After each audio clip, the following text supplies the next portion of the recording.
Хватит с меня, проваливай сейчас же, Гундо. Если он еще раз приблизится к моему дому, можешь выбить из него дух, а тело закопать на заднем дворе. Вы за спиной охранника Хибары. Незаметно убить. Принц-ассасин. С вами маячит почти забытое лицо. Виктор. Это невозможно! Ну что, давайте продолжать. И сейчас мы с вами направляемся в деревню. Другого выбора у нас, собственно, и нет. Ну давайте, давайте. Я смотрю, уже на ютубе все прошли почти, даже куплю за 4 части прошел эту игру, а я до сих пор на первой главе. В кустах мелькнул меч, воткнутый в камень. Достать? Меч поддался вам очень просто, вы гордитесь своей силой. Дворянин. Эй, ты! Положи меч на место! Почему ты вообще его трогаешь? Черт тебя подери! Я еле-еле засунул его в этот камень. Зачем тебе меч в камне? Это искусство. Ты, наверное, и не слышал такого слова, деревенщина. Боже мой, мальчик, тебя не учили не трогать без спроса. Неделя работы на смарку, мой шедевр испорчен. Извините, пожалуйста. Извините, иди уже отсюда. Извините, иди уже отсюда. Так, деревня. А, это случайная встреча была, я так понимаю. У нас 2 сердца. Вы чувствуете усталость, однако за холмом уже слышен работящий люд деревни. Осталось только преодолеть горку. Прилечь отдохнуть. Так, давайте сейчас быстро это пролетим, потому что мы уже в деревне когда-то были. Посмотреть. Подойти. Что везешь? Предупредить. Согласиться. Сейчас получим меч. Поднять голову. И убежать. Все. Перейдя холм, вы увидели несколько десятков домов, раскиданных по бескрайнему полю. На поля. Все поле в аккуратных рядах зеленой травы. Хотя, что это, сорняк? Не трогать. Вы же не виноваты, что эти крестьяне такие дураки. Вы видите, как бедный хлебопашец истекает потом, но продолжает работать. Помочь. О. Вы берете работу хлебопашца на себя, пока тот отдыхает. За это он благодарит вас свежей буханкой хлеба. Отлично. Пугало на поле кажется не слишком страшным. Вы решаете это исправить. Добавить веток. А, сейчас мы покормимся? Нет. Теперь в распоряжении деревни шестирукое и десятиногое пугало. Прогуливаясь между ограждениями и безмятежно трогая колоски пшеницы, вы спотыкаетесь обо что-то и падаете. Подняться. Встав и отряхнувшись, вы видите, что споткнулись от человека в чудаковатой одежде. Мы вроде встречали его уже. Помочь встать. Вы рисковали своей чистой рубахой, протягивая руку, благо все обошлось без гигиенических потерь. Михель. О, спасибо, парень. Ты прости, что лежал тут. Из-за меня ты упал. Я свою вину перед тобой искуплю. Ты кто? Меня Михель зовут. Будем знакомы. Я тут местный охотник. Ты правда охотник? Ну да, стрелы и лук мне на что. Ха-ха, я не просто охотник, а лучший в королевстве. Могу по запаху находить следы. Просить помощи. Ого, королевский лес? Какое совпадение. Я как раз выслеживаю там кое-кого. Рассказывай, что ищешь? Рассказать все. Так, что-то у нас добавилось Михель. Михель, крайне чудаковатый охотник, его презирают за особый способ выслеживания дичи, но при этом в мастерстве он никому не уступит. Ха-ха, убийцы, кольцо, неплохая сказка. Ну ладно, Михель сказал, что поможет, Михель это сделает. Встретимся у входа в лес. Идти за Михелем. Так, открыты пути вглубь леса, закрыт деревня, окей. Пойдемте вглубь леса.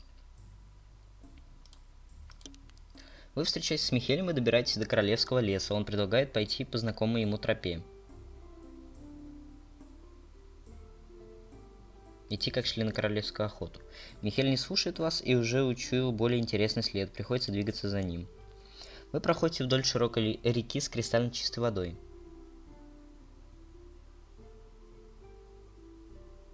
Попить.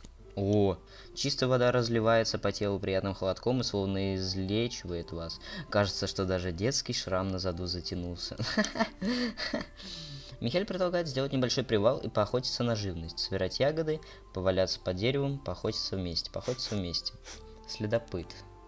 Умение отыскать зверя в лесу, узнать, куда двинулись целая армия и не заблудиться ночью по пути в уборную. С кайфом. Плюс навык. Обнюхивать все кажется странным и бесполезным занятием, но вскоре вы и вправду обнаруживаете, что чувствуете следы. Пока охотник отвлечен, вы замечаете фиолетовый хвост, торчащий из кустов. Проверить. Это, наверное, серпантина, да.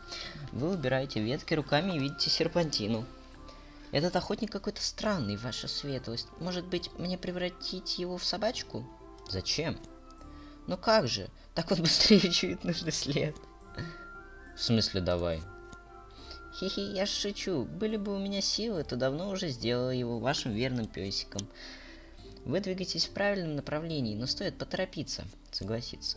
Как только вы отводите взгляд от серпантины, она пропадает. Вы возвращаетесь к Михелю. Вы находите скелет человека около дерева. Подружиться. Давайте ограбим. У скелета ничего нет, ожидаемо. Я добил, да? Через час ходьбы по лесу вы натыкаетесь на остатки лагеря, в котором вы останавливались на охоте. Так, мы уже начинаем подбираться ближе к месту преступления, осмотреться. Здесь еще остались колышки от палаток, куски ткани, потухший костер. Свита уходила в спешке. Михель сразу же принимается обнюхивать следы, при этом смачно причмокивая, оставляя вас наедине с самим собой. С кайфом, с кайфом, с кайфом. Ну, интересно, мы что-нибудь найдем или нет? Так, а тут еще и палатки стоят. Весь лагерь. Следы. Палатки давайте сначала. Вы наблюдаете только следы большой спешки, ничего полезного. Лагерь. Типа прокачались? Или прокачался навык или что? Принюхиваясь и вглядываясь в землю, вы смогли... А, это типа навык нам помог. Так значит, навыки не бесполезны. Я-то думал... Блин, с кайфом.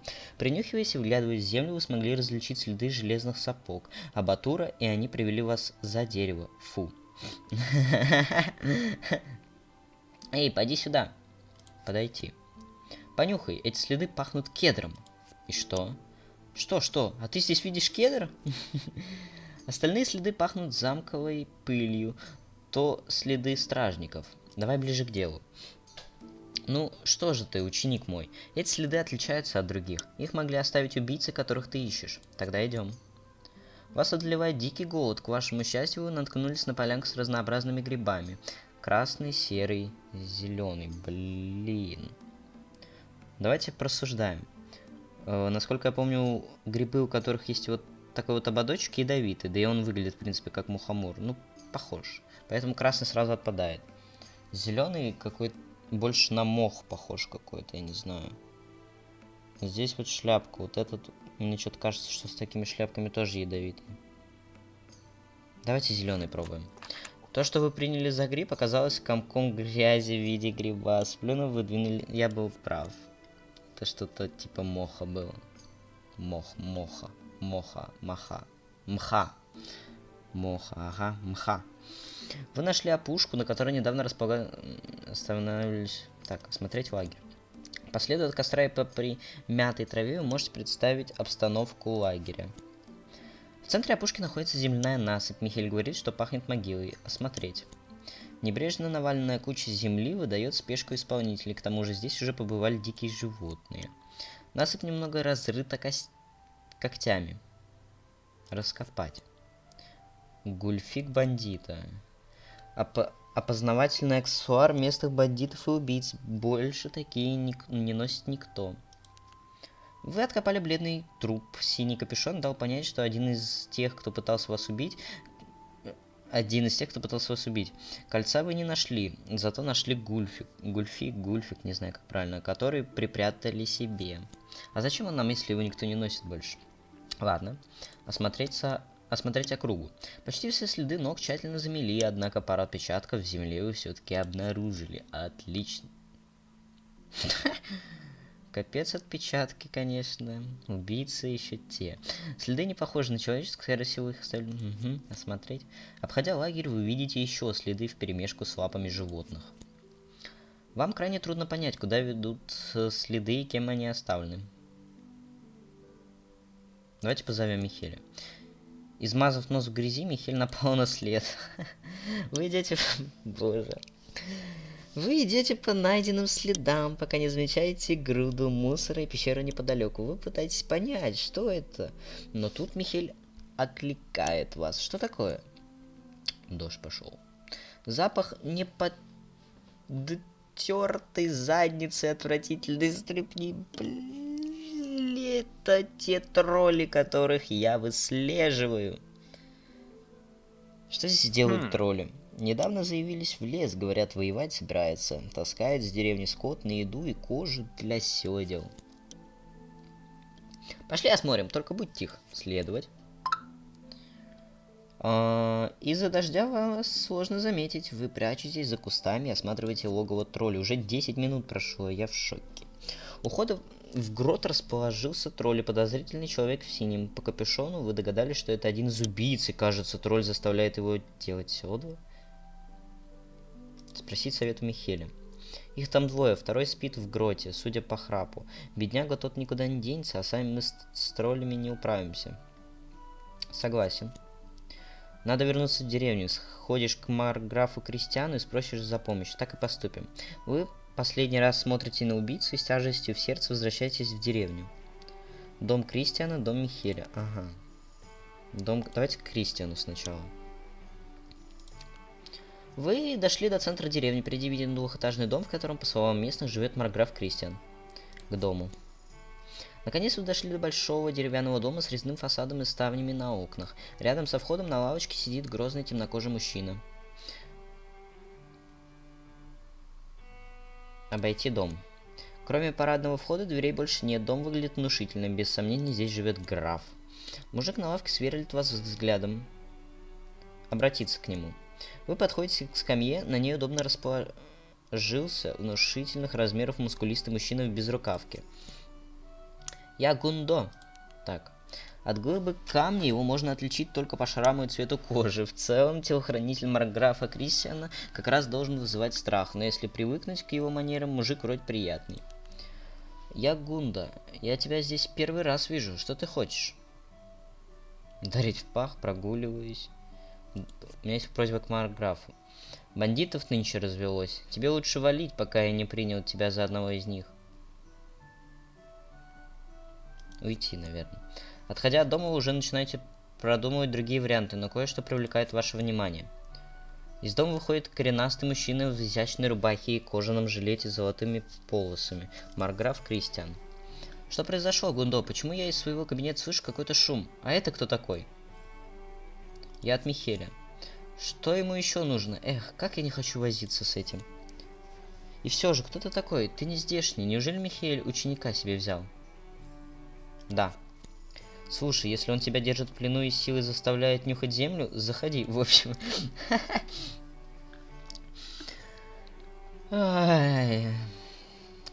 Трэш. Трэш. Вас завели в кабинет, на втором этаже и оставили одного. Стены помещения украшены головами зверей и штандартами королевских гвардий, а в углу красуется стойка с доспехом Кристиана. Смотреть головы. Здесь собраны головы зверей со всех уголков королевства. Взгляд задерживается на голове белого медведя, высокогорного орла и не то собаки, не то кошки. Наконец появляется Кристиан и властно усаживается за резной стол. Глубоко вздохнув, он обращается к вам. Слушать. Не трать мое время, зачем ты пришел? Блин, про убийцу. Отлично, спасибо за сведения. Теперь можешь идти и передай Михелю, чтобы больше не тревожил меня. Надо сразу решить проблему. Правда, что ли? Тогда, может, сядешь на мое кресло и сам попробуешь решать все проблемы в округе? Нет, не хочешь? Это обязанности графа. Кристиан не удерживает, встает из-за стола и вытаскивает вас за шиворот из дома, попутно ударяя во все углы. Хватит с меня, проваливай сейчас же, Гундо. Если он еще раз приблизится к моему дому, можешь выбить из него дух, а тело закопать на заднем дворе. Поспешно уйти. Остается только один шанс, попытаться самому поговорить с троллями. Блин, это типа... Я настолько неудачный в игре или так должно быть? Хотя, вряд ли. Клад какой-то. Пойдемте клад сначала глянем. Прогуливаясь мимо дома Кристиана, вы замечаете пожилого крестьянина, который усердно копает яму в земле. Подойти. Старик, сынок, поди сюда, подсоби старику. Что ты делаешь? Клад ищу, если поможешь, то так и быть, поделюсь, малеха. Совсем я постарел, вон руки трясутся уже, силенок старческих моих не хватает, согласится. Старик рассказывает, как еще в детстве спрятал где-то тут клад. Слушать. Как он помнит, закопан клад был между домом Кристиана и курятником, но, как назло, курятник давно снесли. Старик протягивает вам лопату и расплывается в беззубой улыбке. Приступить. Слева видна крестьянская хата, спереди поле, а справа отхожее место. В одном из этих направлений должно быть место, где закопан клад. Если вы правильно, можете сэкономить время и силы.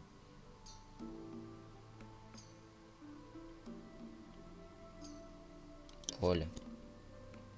Лопата звонко ударяется о какой-то предмет. Если уж это не клад, то явно что-то интересное выкопать.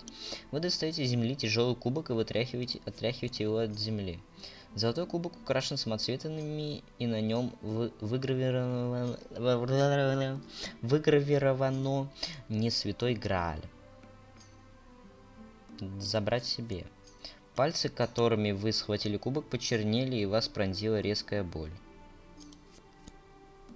Положи на место. Говорят, те, кто забирал его из земли, на следующий день умирали, а кубок возвращался обратно в землю. Выкинуть. Вы осторожно кладете кубок и отходите. К нему сразу подбегает черный пес и закапывают его обратно. Просто типа нам сердце слили, да? Мне кажется, около отхожего места должно быть. Лезвие лопаты входит в землю и проваливается внутрь. Похоже, там полость. Выкопать. Вы находите утерянные страницы из повести «Запретная любовь рыцаря» Генриха и Леонардо. Лучше оставить это в земле. Значит, только около хаты. Выкопать.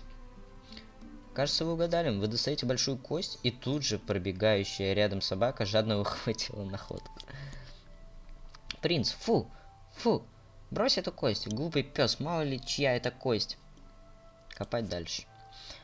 Как вы можете помешать псу с такой звучной кличкой?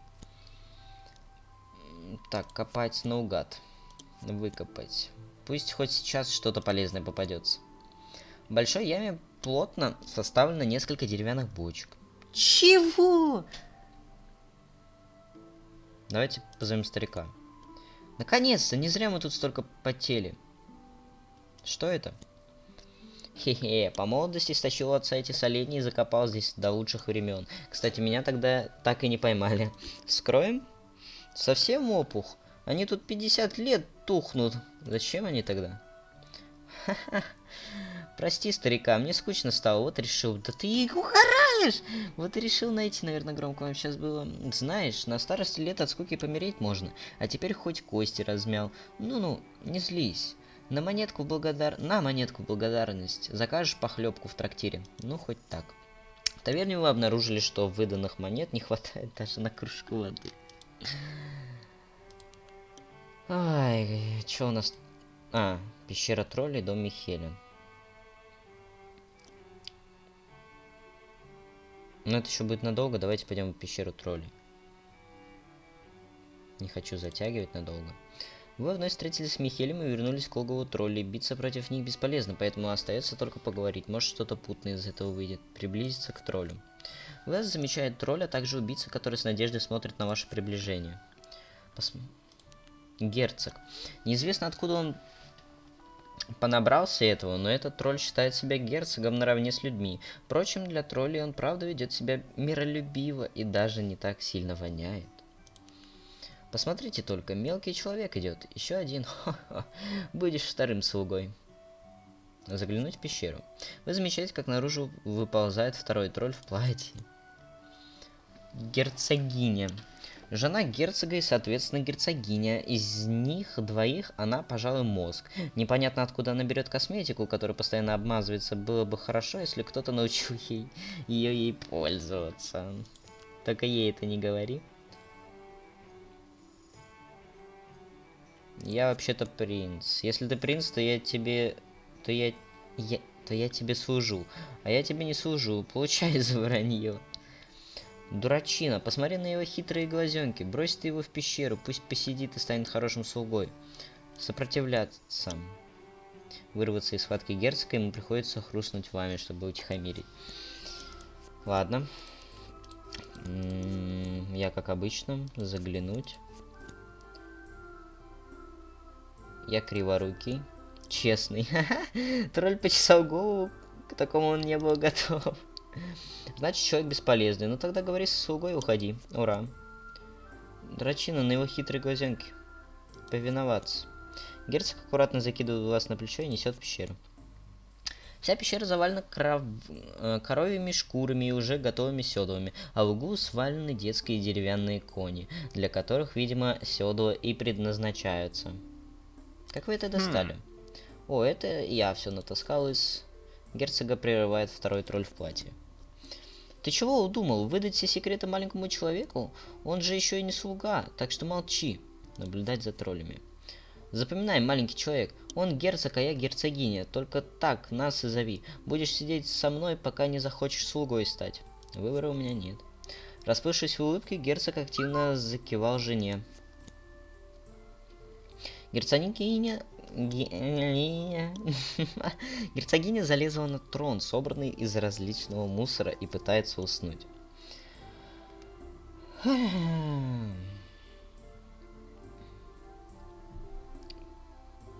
давайте, наверное...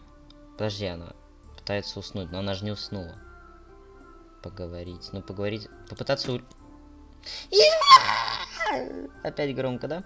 Вы не успеваете убежать, вас кидает об стену, отчего вы теряете сознание. Придя в себя, вы обнаружите рядом серпантину. Ваше Высочество, вот только я отвернулась, и вы снова подвергли себя опасности. Вытащи меня. Ох, тяжела моя нож. Тот туповатый тролль может сыграть вам на руку. Обхитрите его. К чему ты клонишь? Эх, вам стоило больше книжек читать в детстве. Эй, это обидно. Натравите его на герцогиню. Стоит лишь чуть-чуть приврать и навести его на нужные размышления и вуаля. И вуаля. Попробовать поговорить с герцогом, лучше договорюсь с герцогом. Герцогиня начинает просыпаться, и серпантина скрывается в темноте пещеры. Ну что, маленький человек, ты уже хочешь быть нашим слугой? Нет. Кажется, это ни к чему не приведет. Да. Ну вот и хороший слуга. Топай к герцогу и скажи радостную весть. Пусть даст тебе работу, а я дальше спать. Вы только посмотрите. Новый слуга. Ха-ха. На иголку и приступай к работе, слуга. Кто из вас главный? Так, она герцогиня и женщина, а я герцог и мужчина. Мужчины всегда главные. А, ну, я, конечно, главный. А почему она командует? Ты не прав, она мною не командует, я сам собой командую. А почему ты здесь? Потому что герцогиня приказала. А, стоп. А ведь точно! Чего это я тут стою? Я главный, так что пойду спать, а герцогиня пусть работает. Эй, дура, иди сюда, убегать. Хитре...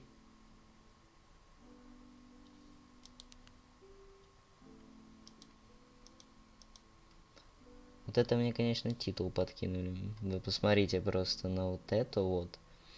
Из мемчика взяли. Причем древнего, так противно даже смотреть как тоже. Вы хватаете восхищенного убийцу, наблюдавшего за вами все время, и тащите в кусты, где ждет Михель. Убийца. Господин, как мне отблагодарить вас за спасение? Я вам жизнью обязан. Если бы не вы, то моя рука превратилась в одну сплошную мозоль от этого шитья. Не узнаешь меня? Ты принц, которого нам заказали убить. Как ты выжил? Невероятно. Слушай, я тебе все расскажу, но пообещай отпустить меня после. И поверить твоим словам, Михель ошарашенно смотрит сначала на убийцу, а потом на вас. Да, пекло, это все. Меня просто бросили умирать здесь. Мне плевать, если банду перережут. Они все равно не знают, что я жив. Я хочу выбраться отсюда и начать все с чистого листа. Кто заказал меня? Не знаю, со связным встречался только вожак и нам ничего не рассказывал. Кто ваш главарь? Алерик. Тот еще подонок, но я его толком не знаю. Он до жути скрытный и с нами говорит только по делу. У вас есть логово? Да, давай карту. Смотри, тут за замком есть тропа между двух кривых сосен. В конце пещеры и там логово. Достаточно. Я тебе все рассказал. Теперь твоя очередь сдержать обещание.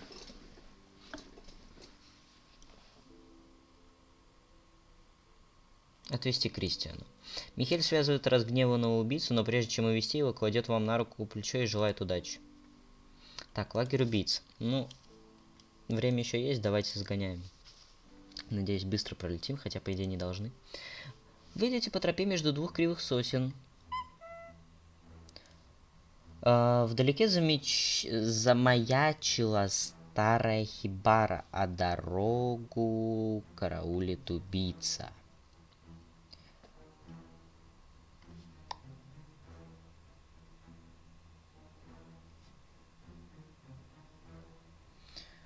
Так, наверное, проследить. У нас одно сердце, про это нельзя ни в коем случае забывать. Часовой направился в сторону лагеря, и вы смогли подобраться поближе. Часовой присел у костра, рядом с которым сидят еще двое. У старой хибары, стоящей подальше, вы замечаете еще одного убийцу. В котором сидит еще двое. У старой хибары, стоящей подальше, вы замечаете еще одного убийцу. Подкрасться к охраннику. Так, что мы получили? Подкрадывание сработало, я понял. Вы за спиной охранника хибары. Незаметно убить. Принц-ассасин. О, кортик пригодился. Вы провернули незаметное убийство. Вы воткнули нож в шею охранника и аккуратно оттащили его тело в кусты. Вы открыли дверь хибары почти без скрипа. Внутри сидит человек и задумчиво рассматривает карту королевства. Должно быть, это и есть Алерик. Заговорить. Алерик ожидал увидеть кого угодно, но только не вас. Алерик, главарь убийц, совершивших на вас покушение. Так, я случайно таймер закрыл. Все, откроем. Нормально. Что, мать твою? Ты кто такой? Погоди-ка. Братик? Как ты живой? Зачем ты пришел сюда? Брат? Да, ты не знал? Наш батя любил развлекаться с крестьянками. Возможно, у нас есть еще родственники. Где мое кольцо? У меня. Сейчас я заберу его. Алерик покачал головой, и настрой у него невраждебный. Улицы раздались вопли, и Алерик выскочил за дверь, проследить в приоткрытую дверь. У костра лежат тела убийц, рядом с которыми стоит ошеломленный Алерик. Чутье подсказывает вам выйти из хибары. Арбалетный болт влетает в грудь Алерика и отбрасывает его на несколько метров. На звук выстрела. Вы направились к скале, откуда донесся звук выстрела. Стрелок в маске бросает перезаряжать арбалет и направляется на вас с холодным оружием. Приготовиться. Краем глаза вы замечаете хвост серпантины в кустах. Враг внезапно сближается с вами. Сделать вид, что сдаетесь. Враг верит вам и замедляется. Воспользуясь моментом, вы отскакиваете и занимаете боевую стойку. Серпантина прыгнула на стрелка и вцепилась ему в голову. Избавившись от кошки, тот бросился бежать. За ним. Кольцо, ваша светлость, оно у Алерика. Серпантина. К Алерику. Королевский перстень! Алерик истекает кровью, а в его сжатой руке вы нашли свое кольцо. Убийца побежал к скале и скрылся. Осмотреть скалу. За кустами сияет узкая щель в скале. Смастерив факел из того, что было в лагере, вы вошли внутрь. Вы оказались внутри грязной сырой пещеры. Направо. Перед вами узкий проход, заросший сталактитами. Вперед. Вы прошли четверть часа. Перед вами снова развилка. Похоже, вы тут уже были. Значит, налево. Перед вами узкий проход, заросший прямо. Пещера тут то сужается, то расширяется. Вы идете уже полчаса, а следы убийцы все нет. Продолжать идти. Ваш путь резко прервала расщелина. Опустив факел, вы не видите ее дна. Кинуть факел вниз. Факел летел недолго, но вдруг с шипением потух. Прыгнуть вниз. Вы приземлились в воду, и она смягчила падение. Выбравшись из воды, вы заметили впереди свет. На свет. Через сотни метров вы наткнулись на выход из пещеры. Перед вами раскинулся королевский сад и стены родного замка. Мы внутри. Осмотреться. Нюх. Вы обнаружили едва различимые следы легкой обуви, которые ведут к жилому лабиринту и обрываются там. Вы подошли к воротам, ведущим в сад, но караул отсутствует, и вы беспрепятственно отходите во двор. Из главного здания доносятся звуки торжества. Главное, не умереть, у меня одно сердце, главный зал. Открыв двери главного зала, вас ослепляет свет помещений. Вы падаете перед толпой без сил. Над вами маячит почти забытое лицо. Виктор. Это невозможно! Подняться. Живой принц. Законный наследник. Достижение мы получили. Придворные обступили вас и помогли подняться на ноги. Виктор признал, что вы действительно принц, пропавший на охоте. Кольцо послужило главным доказательством вашего королевского родства, и никто из знати не смог этого оспорить. Вы снова в своем замке. Открыто пути коронация, вот это закрыто. Так, все, мы снова в замке, и я предлагаю на этом сегодняшнюю серию закончить. Всем большое спасибо за просмотры. Я надеюсь, видео вам понравилось. Вряд ли оно, конечно, залетит, и кто-то вообще досмотрит до этого момента, но все равно я надеюсь. Хоть кто-то досмотрит. Всем огромное спасибо за просмотры. Ставьте лайки, подписывайтесь на канал. Не забывайте про колокольчик. Также я стримлю на Твиче. И у меня есть... Да, просто стримлю на Твиче. Так что залетайте. На стримах будет весело, я вам обещаю. Иногда, конечно, можем и погрустить, но мы это опустим. В общем, всем спасибо и всем до скорых встреч. Пока.